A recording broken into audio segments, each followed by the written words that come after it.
Confrontation entre Ousmane Sonko et Adji Sarr convoquée depuis 11 h du matin. Les 11 tours d'horloge devant le doyen des juges n'ont servi à rien. Ils se jettent la pierre, avançant la stratégie du silence ou de la communication d'évitement constatée dans les deux camps, selon les avocats. Les Lions du Sénégal ont atterri ce mardi dans la soirée après leur élimination en huitième de finale par l'Angleterre. Un accueil du comité express, plus ou moins du côté des supporters, timides à l'aéroport militaire Léopold Sédar Senghor.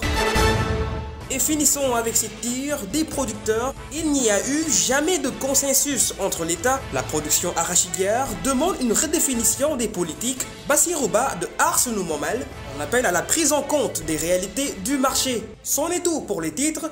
Tout de suite, le développement.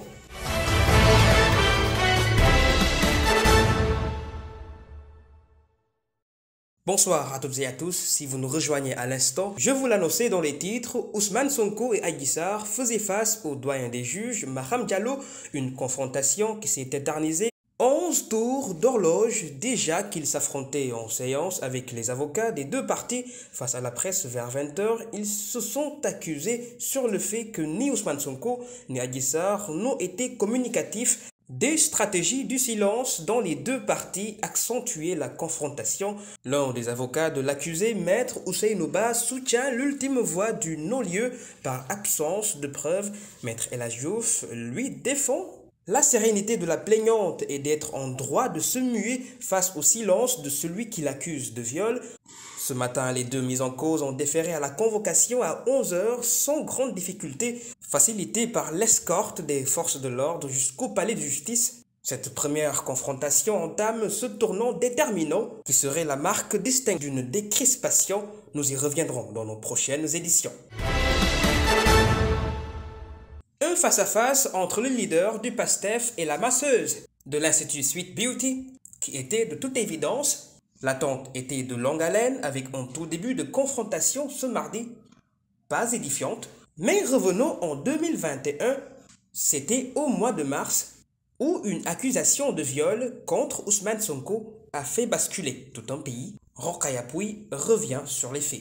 Il y a de cela plus d'un an, le Sénégal a failli basculer dans le chaos. La cause, l'arrestation du leader de PASTEF, Ousmane Sonko, le 3 mars 2021, suite à une plainte d'une jeune masseuse du nom de Adji Sarr. Cette dernière l'accusait de viols multiples et menaces de mort. Après l'autorisation de l'arrestation d'Ousmane Sonko par le procureur de la République, le pays culbute dans une violence atroce. 14 morts dénommés et plus de 500 blessés durant une semaine succédaient à la confrontation entre policiers et sympathisants contre l'arrestation d'Ousmane Sonko suite à une plainte de Adji Sarr dégénère. Des magasins, des enseignes français, postes de police, bâtiments administratifs étaient détruits et brûlés. 72 heures après les émeutes violentes, le leader du PASTEF est libéré et mis sous contrôle judiciaire, adoucissant la tension. Mais avant cela, il a été arrêté pour trouble à l'ordre public et participation à une manifestation non autorisée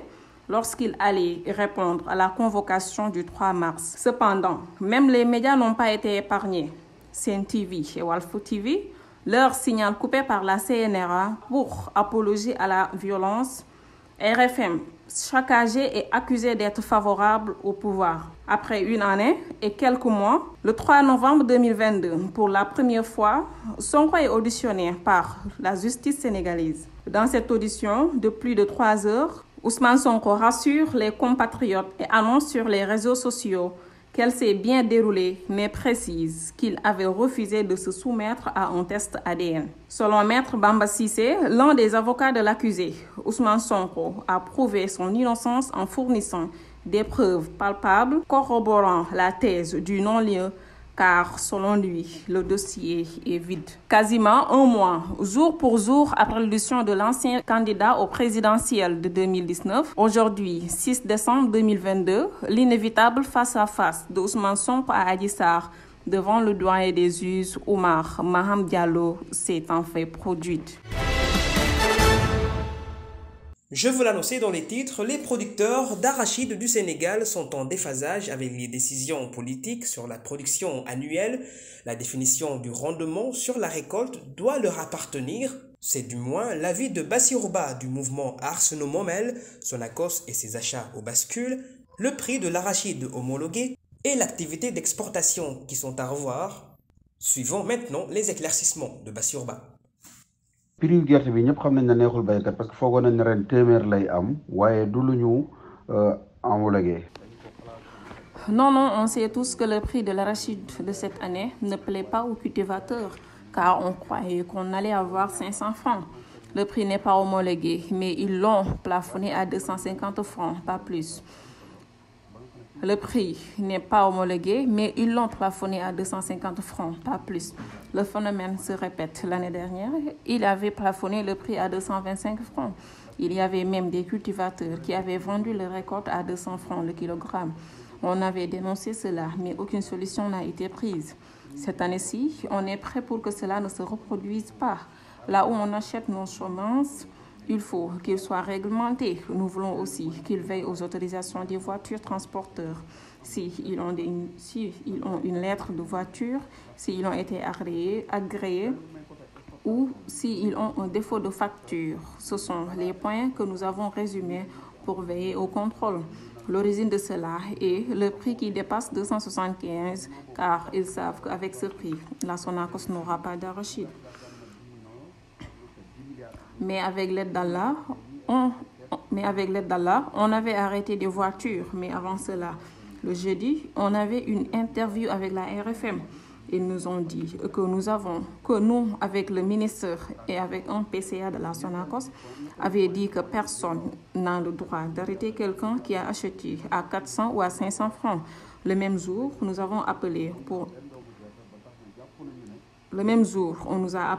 pour nous dire qu'à Misra, des voitures ont été arrêtées.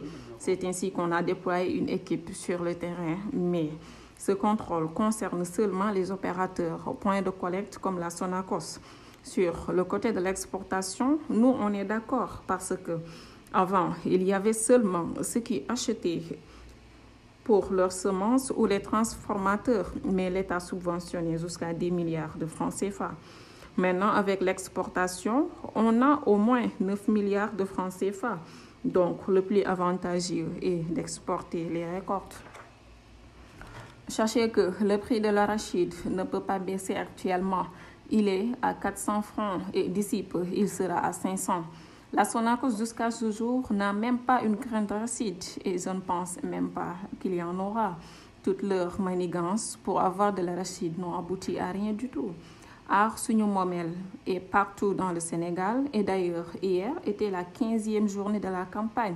On a estimé et on sait le prix de l'arachide dans chaque coin. Donc, que ça soit la Sonacos ou l'État, ils ne peuvent rien contre nous. Le prix de l'arachide reste le même. Parce que ñoom mënuñu am benn doomu gerte ba tax na jàpp nañu ne ministre bi ak directeur de l'agriculture li mu wax ne 1,5 million boobu la ñu am amul. Ce mercredi, des voix concordantes se sont élevées, toutes bannissant les actes de violence des députés Massata Samb et de Amadou Niang. C'est au tour du Parlement de la CEDEAO et emboîté par la Ligue sénégalaise des droits humains de s'ériger sans contre-mesure en sentinelle pour la défense des droits fondamentaux des femmes.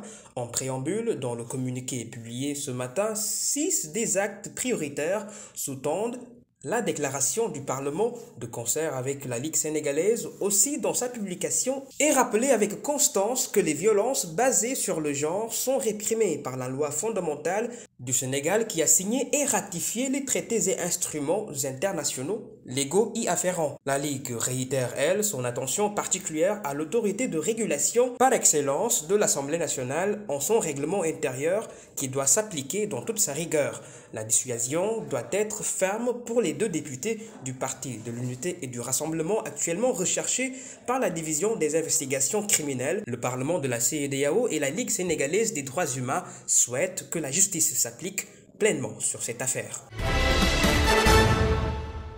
Parlons à présent de cette toute autre actualité. Après des amendements sur l'heure d'arrivée, les Lions ont enfin foulé cette soirée le tarmac de l'aéroport militaire Léopold Sédar Senghor. Cet atterrissage sur la terre de la Teranga est couronné par des officiels après près d'une vingtaine de jours d'absence en raison de leur participation à la Coupe du Monde Qatar 2022.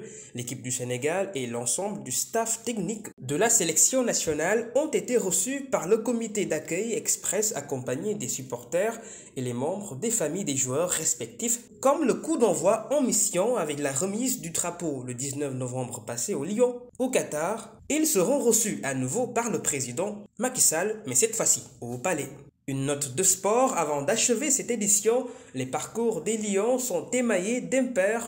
Une analyse que Cheikh Sidiba remet dans un contexte assez particulier. Le niveau de jeu assez relevé du groupe A avec des adversaires, pas des moindres, influés sur les choix décisionnels réversibles dans tous les 4 matchs. Écoutons le consultant Cheikh Sidiba, il s'est entretenu avec Bachir Diop.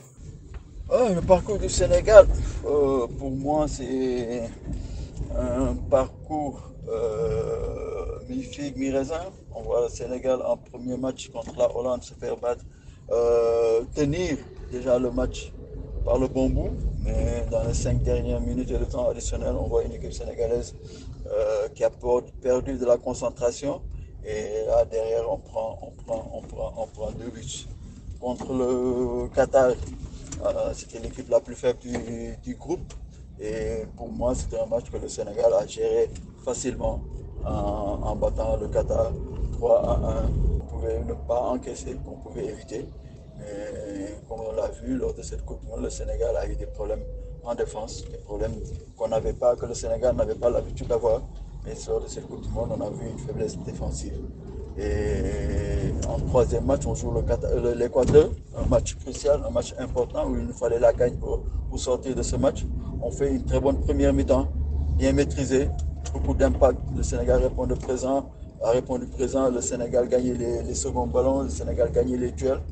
Et en seconde période, on voit une équipe sénégalaise qui laisse le ballon, la possession à l'équipe équatorienne, qui nous cause des problèmes, qui fait reculer le bloc défensif sénégalais et qui parvient à égaliser, à nous mettre en difficulté. Et heureusement, après ce but, le Sénégal a bien réagi en marquant aussitôt derrière avec Kalidou Koulibaly, ce qui nous a mis dans notre confort pour gérer le match, le reste du match. Et derrière, on marque le 3e par Bamba, ce qui nous met à l'abri. Et c'était un match pas facile. Pas facile, le Sénégal était dos au mur, seulement une victoire pouvait qualifier cette équipe du Sénégal. Et heureusement, ce jour-là, les gosses ont répondu présent et ont bien géré le match. C'en est tout pour ce journal. Merci infiniment de l'avoir suivi. Je vous retrouve demain à pareille heure. Passez une excellente soirée.